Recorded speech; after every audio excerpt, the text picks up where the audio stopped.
नमस्कार, टीवी 9 के पॉडकास्ट में आपका स्वागत है। छत्तीसगढ़ का सुकमा इलाका, ये पूरा इलाका नक्सलियों की वजह से मशहूर है। यहाँ आए दिन नक्सली हमले होते रहते हैं, इसलिए 24 घंटे यहाँ सीआरपीएफ के जवान मुस्तैद होते हैं। इस इलाके में सीआरपीएफ के कैंप भी हैं। इस भीषण नक्सली इलाके में रविवार की रात को कुछ अजीब हुआ। सुकमा के कोंटा विकासखंड के गांव लिंगनपल्ली का सीआरपीएफ कैंप गोलियों की आवाज से गूंज उठा। ऐसा लगा मानो कोई नक्सली हमला हुआ हो। लेकिन बाद में पता चला कि सीआरपीएफ के एक जवान ने अपने ही साथी जवानों पर फायरिंग शुरू कर दी थी। यह मामला सीआरपीएफ के 217 बटालियन का है। रविवार देर रात करीब 3:15 बजे का वक्त था। सीआरपीएफ के जवानों को नक्सली ऑपरेशन के लिए निकलना था। वो ऑपरेशन की तैयारी में लगे थे।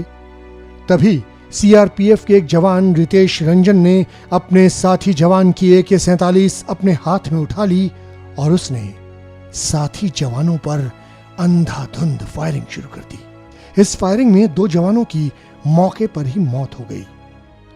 2 जवानों ने अस्पताल में दम तोड़ दिया।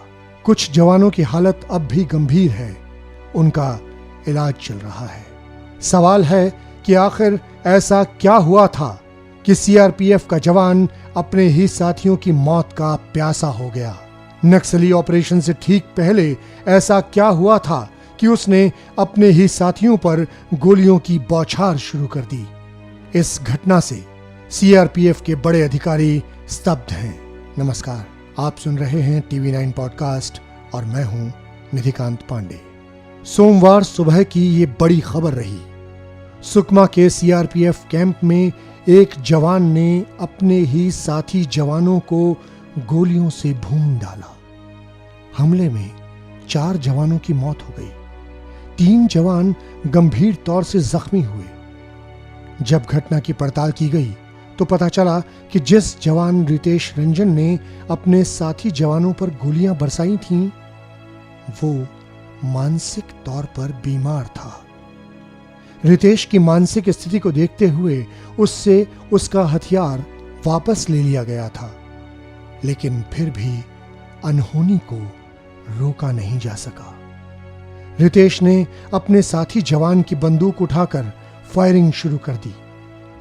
सुकमा जैसे नक्सली इलाकों में सीआरपीएफ के जवान हर वक्त अपने साथ हथियार रखते हैं।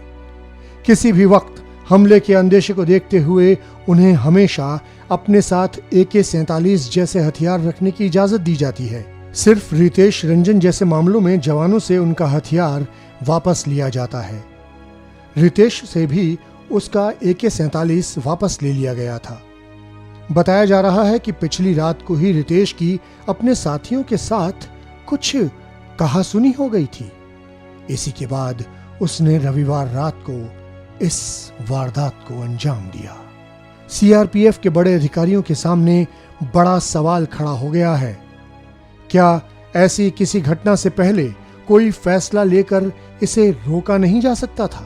अगर रितेश रंजन की मानसिक हालत ठीक नहीं थी तो उसे बाकी जवानों के साथ क्यों रखा गया था? इससे ये भी पता चलता है कि नक्सली इलाकों में सीआरपीएफ के जवान किस तरह के तनाव में काम करते हैं। इस घटना के बाद अब बड़े अधिकारी कह रहे हैं कि रितेश रंजन को पुनर्वास केंद्र में रखा जाना चाहिए था। ऐसे मामलों में जवान को फोर्स के बेस, ग्रुप सेंटर या कंपोजिट हॉस्पिटल से दूर रखा जाना चाहिए। ऐसे मामलों में जवान को हथियारों की पहुंच से भी दूर रखा जाना चाहिए। फायरिंग करने वाले रितेश रंजन को हिरासत में ले लिया गया है। इस घटना में मारे गए 3 लोग बिहार के रहने वाले थे और एक पश्चिम बंगाल का। फायरिंग करने वाला रितेश रंजन खुद बिहार के जहानाबाद का रहने वाला है। तनावपूर्ण माहौल में काम करने वाले लोगों के मानसिक स्वास्थ्य का मुद्दा एक बड़ा मसला है। ये कोई पहला मामला नहीं है जिसमें किसी जवान ने ऐसी वारदात को अंजाम दिया है। ऐसा ही एक मामला 2 साल पहले छत्तीसगढ़ के ही नारायणपुर जिले में हुआ था। आईटीबीपी में तैनात एक जवान ने गुस्से में आकर अपने ही साथियों पर फायरिंग शुरू कर दी थी। घटना में 6 जवानों की मौत हो गई थी। हमला करने वाले जवान ने खुद को भी गोली मार ली थी। अक्सर तनाव वाले जगहों में तैनात जवानों की खुदकुशी करने की खबरें आती रहती हैं। सुकमा की घटना के बाद सीआरपीएफ के बड़े अफसर कह रहे हैं कि जवानों के बीच तनाव कम करने के उपाय किए जाने चाहिए। गांव की शैली में चौपाल जैसे कार्यक्रम आयोजित किए जाएं, जिसमें फोर्स के बड़े अधिकारी जवानों से सीधे तौर पर बात करें, जिससे उनका तनाव कम हो सके। बहरहाल इस घटना ने एक बार फिर बता दिया है कि फोर्स के जवान किन तनावपूर्ण हालात में काम करते हैं। ऐसे में मानसिक स्वास्थ्य को लेकर बहुत कुछ किए जाने की जरूरत है। ऐसी घटनाओं को रोकने के लिए फोर्स में बड़े स्तर पर काम किए जाने की आवश्यकता है। बल्कि फोर्स ही क्यों, किसी भी जगह, किसी भी कार्यक्षेत्र में यदि कोई व्यक्ति तनावग्रस्त है तो उसे समझने और समझाने की जरूरत है। कैसा लगा आपको हमारा ये पॉडकास्ट? कमेंट बॉक्स में लिखिएगा। फिर हाजिर होंगे एक नए पॉडकास्ट के साथ।